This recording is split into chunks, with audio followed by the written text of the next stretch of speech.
2021 Jeep Cherokee No start. Pushed the button and it wouldn't start. Then I checked the battery voltage. It was at 10 volts. Any of these cars with the newer model cars with the push start won't start. So you have to check the voltage on the battery and make sure that it starts. So once you change the battery out, everything will turn on. So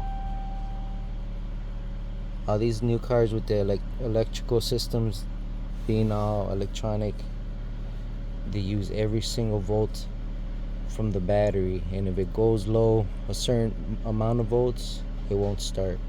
So 2021 Jeep Cherokee, G.I.A Automotive, thank you for watching. Like and subscribe. I'll talk to you guys next time.